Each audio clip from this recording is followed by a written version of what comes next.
Hey, welcome to the Legally Legit podcast. Yes, you heard that right. We have a brand new name, and trust me, there is a wild story behind it. But before we dive into today's episode, I do have to take a moment to celebrate the premiere of season 7. Yay! How has it already been 7 years of podcasting? I have no idea. Time has flown. This season, we're going to shake things up a bit. You've heard me talk about this in the past few replay episodes.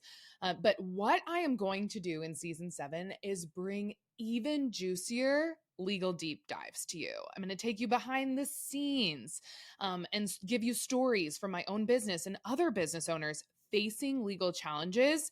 And of course, I'm going to give you some seriously eye-opening cases and legal tea that will change the way that you think about protecting your brand, enforcing your contracts, and getting all of your legal ducks in a row.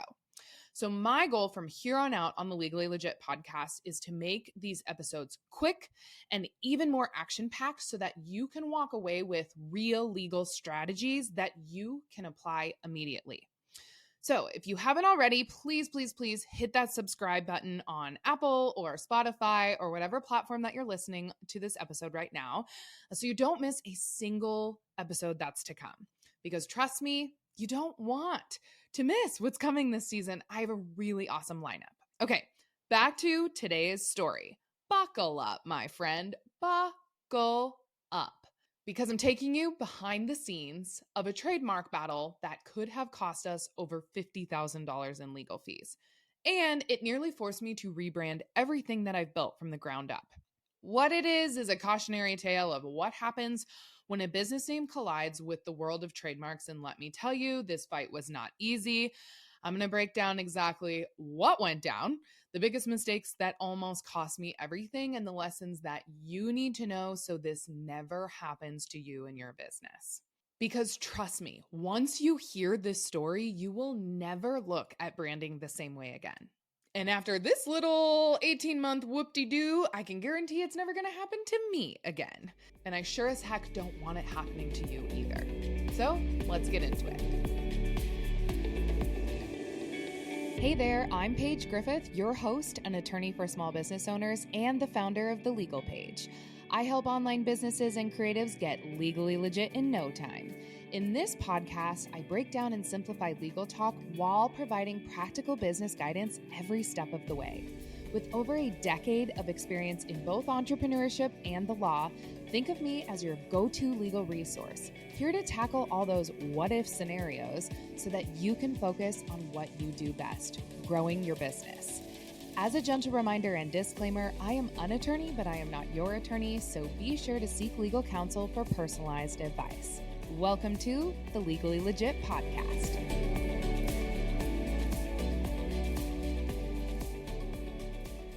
All right, if you have been around here for a while, you already know that I'm very passionate about trademarks and brand protection. It is one of the core reasons that we have actually ramped up our trademark services over at my sister business, Griffith Suazo Law. It's our law firm. And right now we are taking on clients left and right because myself and my legal partner and our paralegal and all of the attorney support that we have at Griffith Suazo Law, we're constantly seeing business owners overlook this step, and it's a huge mistake. So taking you back a little bit, when I first started the Legal Page, I did not hesitate. When I came up with the brand name, I made sure to trademark the name before my business was even launched, before I even sold a product, before it even became a real thing, before I knew how important it really was. I was just a baby lawyer. I had just come out of law school. I knew a little bit enough to, dip my toes into the world of intellectual property. But I was working for a federal judge at the time, and I was just came up with the idea of the Legal Page, and I was going to start a blog, and I wasn't going to put out any products or anything like that. I was just kind of testing the waters to see what was going to happen. But I knew at least enough that I didn't want someone else taking my brand name. And so I made sure to go to the uspto.gov and register my trademark. And as a lawyer now who has 10 plus years of experience, I'm doing the same thing day in and day out for other businesses that I work for. I'm doing the same thing right now for any other business that I might be launching as the legal page or underneath the legal page brand. But here's the kicker. Even I missed something. Yep. Even as a lawyer who literally does this for a living, I made a branding mistake that led to an almost 2-year legal battle.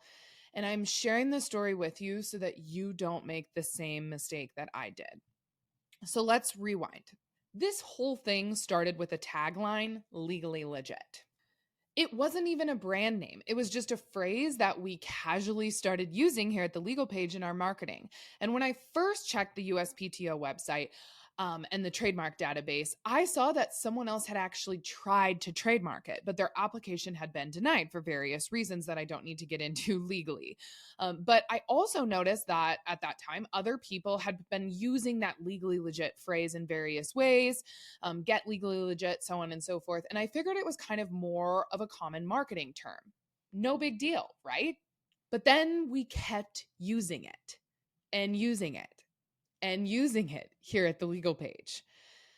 And our brand grew and our marketing efforts grew and we started running ads and we started having all kinds of marketing materials go out. And before I knew it, this tagline became synonymous with our brand. People saw it and immediately thought of us. That brand association started to stick. And that's when it really became valuable. And then it happened. One day, by pure chance, we stumbled upon an online course using this tagline as their online course name. And it had a little TM symbol next to it, meaning they had gone and tried to register it through the trademark office. I instantly knew what it meant. Someone had filed for the trademark. So I did what any lawyer would do. I jumped on the USPTO website, and sure enough, they had submitted the application. And that's where things honestly got really complicated. The mark wasn't registered yet, so that was good news for us, but the application was moving through the system. And I knew if we didn't act fast, we could lose our rights to a phrase that we had been using for years and that people had started associating with the legal page. People see legally legit and they think the legal page, especially our consumer base. So we immediately took action.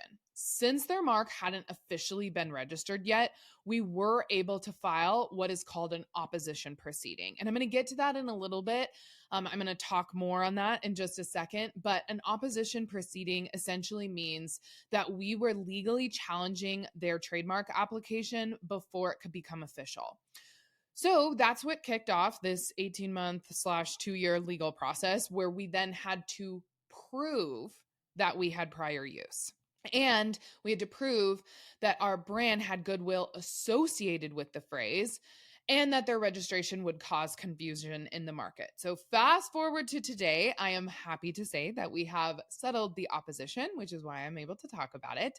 Now, I can't share all of the details of the settlement. Hello, confidentiality clauses.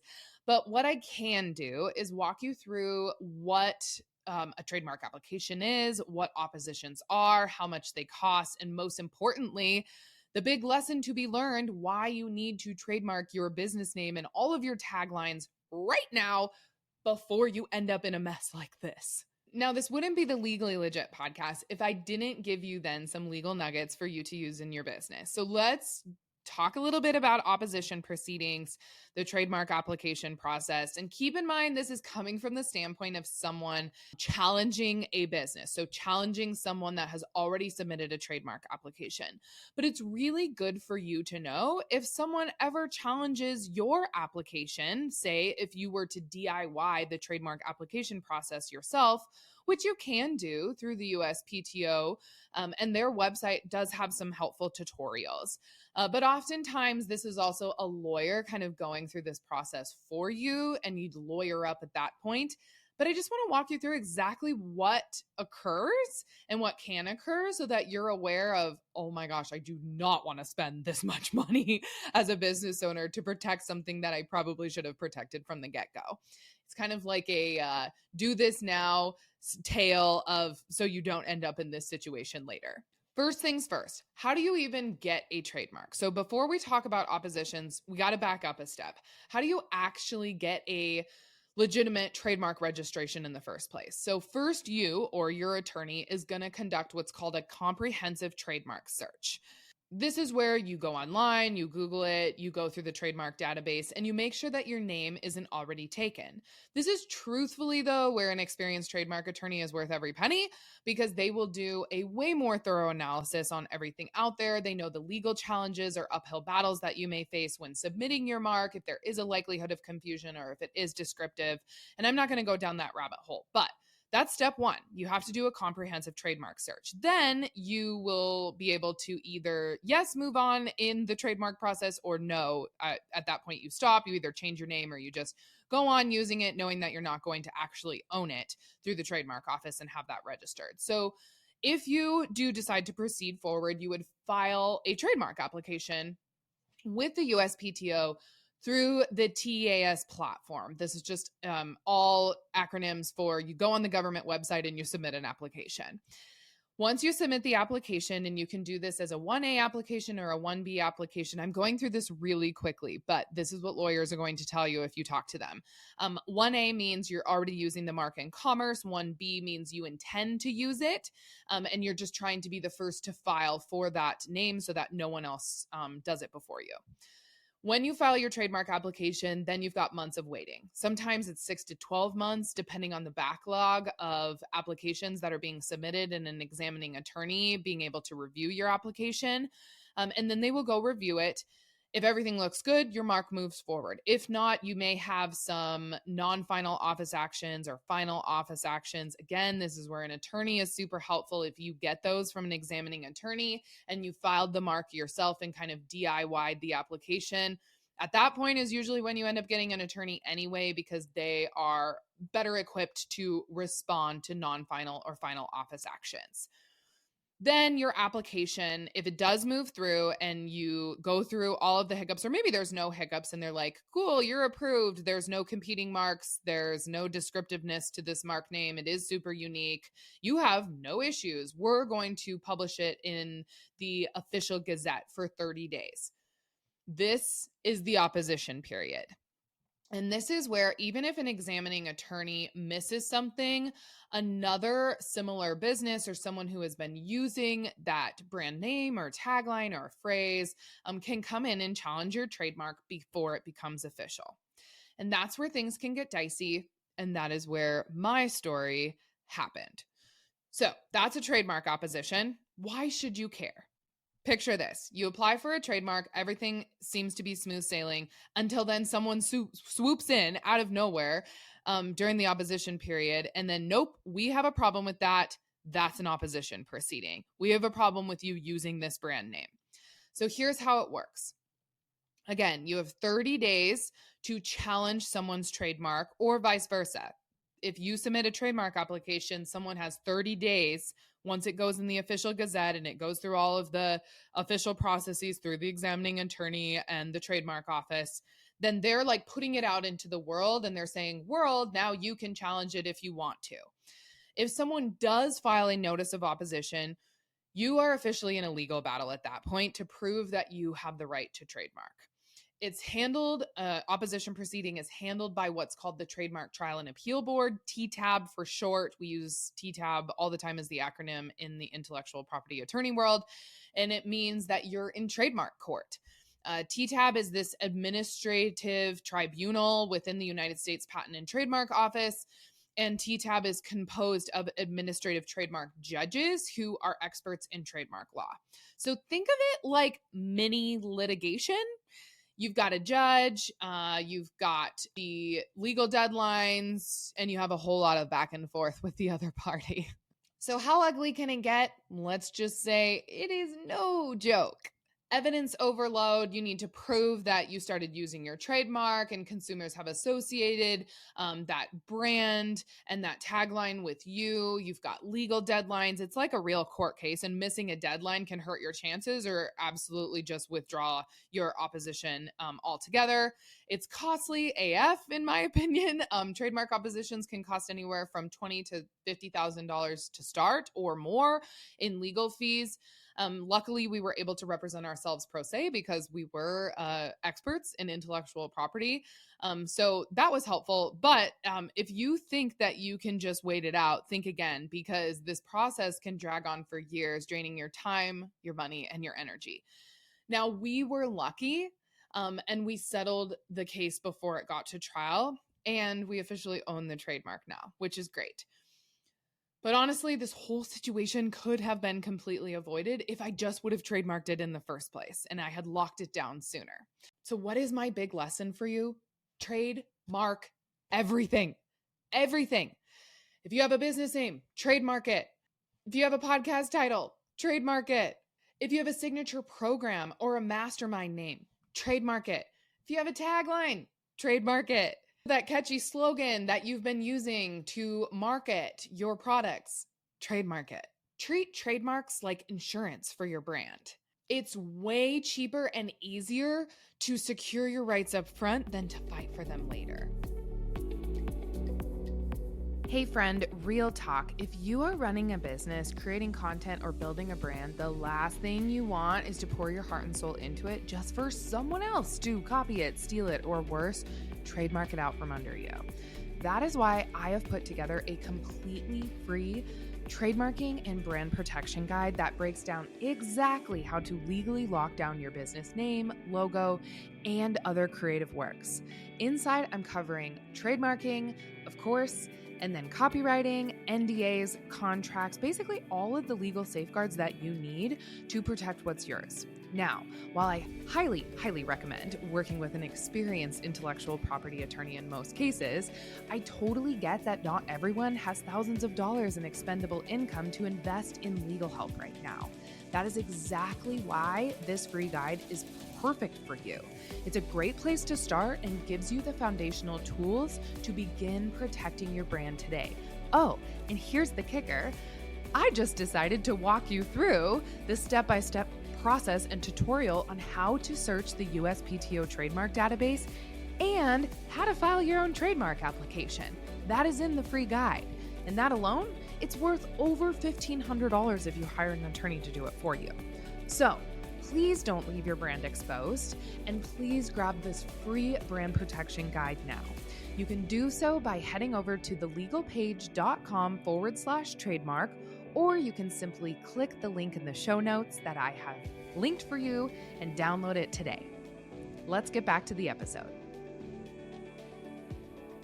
So how do you protect yourself and avoid my legal headache?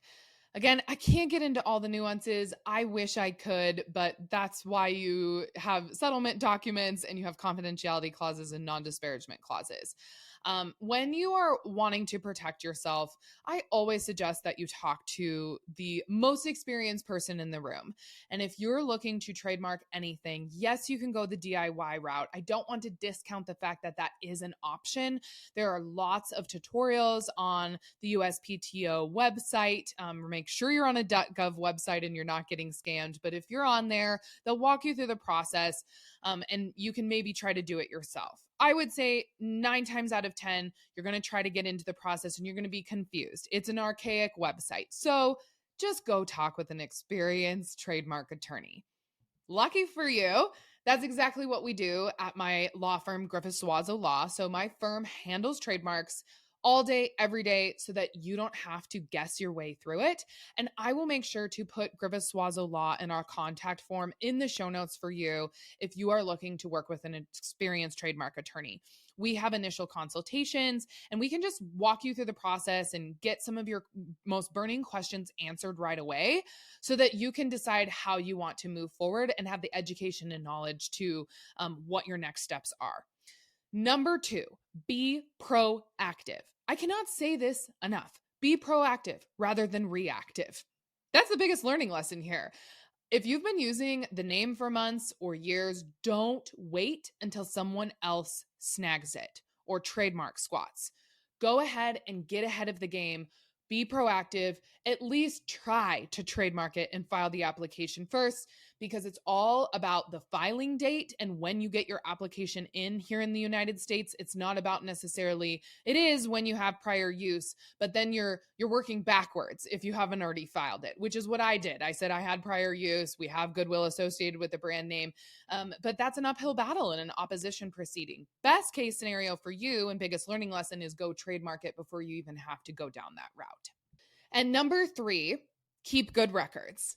Receipts, receipts, receipts, documentation, documentation, documentation, screenshots, invoices. When did you put that product in commerce? When did you use that tagline first? Do you have email receipts, social posts? Document everything, because that shows and provides proof and evidence to the federal government that you started using your brand name before this other business did. And if you were to ever face an opposition, this proof is gold. I had 200 plus pages of documentation, so that was good news. But we had to go back in the archives, and that took us even longer. So if you can be proactive with your documentation, that's great.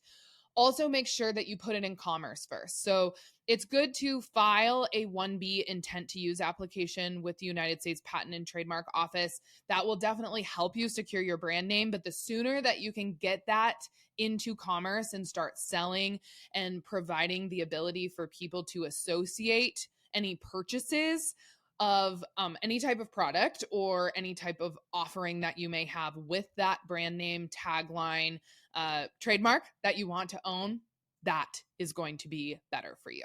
So again, I just want to reiterate here before we close out this episode, if you are wanting to protect yourself and avoid my legal headaches, number 1, work with an experienced trademark attorney. Number 2, be proactive. And number 3, keep good records. Document, document, document. So that was a wild ride, right? I wish I could just go into the details for you. I can't spill every single detail, but here is what I can say. We have officially settled. We do own the mark, which is great news. And that's why this is now the Legally Legit podcast. So if I was your trademark attorney working for you, just as I would tell any trademark client of mine to protect the marks that they own, and if they do own the marks, to send out some friendly cease and desist letters to those that have been using the mark or are infringing upon it now or at a later date. I will probably be doing the same with the Legally Legit mark that we own now. I'll probably send an official letter to people who are using it in a way that conflicts with the way that we're using it here at the Legal Page, because now we own it. We have the federal trademark. We are using it in commerce. And then I would also ask you guys as listeners, if you're a supporter of the Legal Page, if you see anyone else using the Legally Legit mark, myself and everyone here at the Legal Page would love for you to let us know. We have already had plenty of really kind DMs and messages on Instagram or other social media accounts, or just in our shop inbox from our TLP community and customers, letting me know about similar online attorneys using that tagline. And at the end of the day, if I was your trademark attorney, I would say you need to send a cease and desist. You need to protect the trademark that you own. And we will probably be doing the same here, is what I'm saying. We're going to be getting into contact with them and coming up with a plan, if that's licensing it or if that's just asking them to discontinue use of it. Alas, I did want to mention here, another big power of trademark ownership is you do get to protect what's yours. And in some cases, you can license it out and make money from it. So if you needed yet another reason to go get your trademark locked in, let this be it. Licensing is a big moneymaker in the trademark world. Okay, that is it. That's what I have for you in this initial kickoff episode. Thanks for tuning in. If this episode got you thinking about your own brand protection, please don't wait until it's too late. My law firm, Griffiths Waza Law, is here to help you navigate the trademark process from start to finish. So please just reach out. I'll make sure we put a link in the show notes.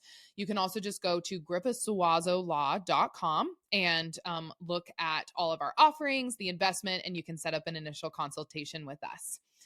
As always, my friend, thank you for tuning in. Stay legally legit. And I will be back next week with an incredibly juicy episode about someone who had to take legal action just to get completely fake Google reviews removed, business reviews. We're talking harassment filings, temporary restraining orders, permanent restraining orders, legal battles, the cops were involved, the whole 9 yards. You don't want to miss that episode. So I'll see you then. Thank you so much for tuning in to today's show. Be sure to visit thelegalpage.com for contract templates, blogs, and additional legal resources. If you found this episode helpful, please share it with a friend or on Instagram with your favorite takeaway, and make sure you tag me at The Legal Page. Sharing is one of the best ways you can support the show. And if you've been tuning in for a while and you are finding value in these episodes, it would mean the world to me if you popped over to Apple Podcasts or Spotify and left a rating and review. Hearing your feedback absolutely inspires me to continue creating podcast content. Lastly, you can join my free Facebook group at tlpfacebook.com, and this is where you'll get access to me, my legal team, and thousands of other entrepreneurs for unlimited business and legal Q&A. Until next time, my friend.